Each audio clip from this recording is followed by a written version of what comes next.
Big boss मराठीचं 6वं season चालू आहे आणि या 6व्या सीझन मधली एक मोठी बातमी आता सध्या आपल्या समोर आली आहे.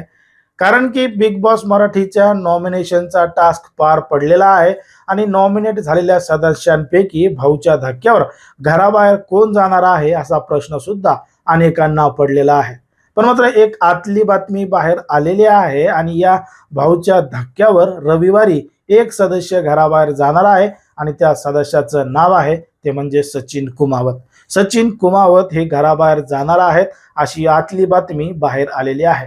याचं कारण काय आहे? कारण की मागच्याच आठवड्यामध्ये सचिन कुमावत, करण सोनावणे, आयुष संजीव हे तिघ जण नॉमिनेट झाले होते आणि तिघ सुद्धा डेंजर झोनमध्ये होते. घराबाहेर जाण्यासाठी तिघांना सुद्धा बाहेर काढलं होतं, पण मात्र सचिन कुमावत हे घरामध्ये वापस आले होते आणि त्यांना एक मोठा आनंद झाला होता आणि घराबाहेर जे त्यांचे मित्र गेलेत त्यामुळे त्यांना मोठं दुःख सुद्धा झालं होतं. पण मात्र या आठवड्यामध्ये सचिन कुमावत थेट आता बिग बॉस मराठीच्या घराबाहेर गेले आहेत अशीच माहिती आपल्या या ठिकाणी समजते. मग सचिन कुमावत हे नेमके घराबाहेर का गेले, कशामुळे गेले, या गोष्टीचा आपण विचार केला तर एक गोष्ट आपल्या लक्षात येते की सचिन कुमावत हे अत्यंत भावनिक आहेत, प्रेमळ आहेत आणि सगळ्यांसोबत चांगलं राहण्याचा, चांगलं वागण्याचा प्रयत्न करतात. परंतु बिग बॉस मराठीच्या घरामध्ये जो कोणी चांगल्या पद्धतीनं राहतो, जो सगळ्यांना गोड गोड बोलतो, त्याला त्या ठिकाणी गेम खेळलाय असं म्हणत नाहीत.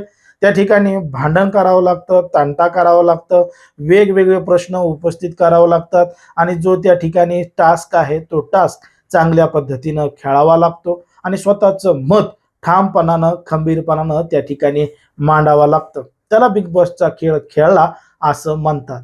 मग या सगळ्या गोष्टी सचिन कुमावत यांना कुठंतरी जमल्या नाहीत. ते सगळ्यांसोबत गोड गोड बोलण्याचाच प्रयत्न करतात, सगळ्यांना सोबत घेऊन चालण्याचा प्रयत्न करतात. पण मात्र बिग बॉसची ट्रॉफी हा फक्त एकच जण घेऊन जाणार आहे, त्यामुळं सगळ्यांनी वैयक्तिकरित्या स्वतंत्रपणे खेळलं पाहिजे.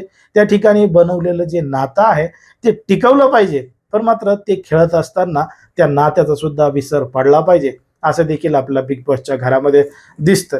पण मात्र ज्या पद्धतीनं सचिन कुमावत यांचा खेळ होता त्यामुळंच ते नॉमिनेट झाले आहेत आणि ते आता एविक्ट सुद्धा झालेत आणि घराबाहेर सुद्धा गेलेत अशी माहिती आपल्या या ठिकाणी मिळते. मग ज्या पद्धतीनं प्राजक्ता घराबाहेर जायला पाहिजे होते त्याच्या अगोदरच सचिन कुमावत बाहेर गेलेले आहेत. मग पुढचा नंबर प्राजक्ताचा असणार आहे का असा प्रश्न या ठिकाणी निर्माण होतो. पण मात्र ज्या पद्धतीनं सचिन कुमावत हे आता बिग बॉस मराठीच्या बाहेर गेले आहेत त्याच्यावर तुम्हाला काय वाटतं हे अगदी स्पष्टपणे कमेंटमध्ये सांगा.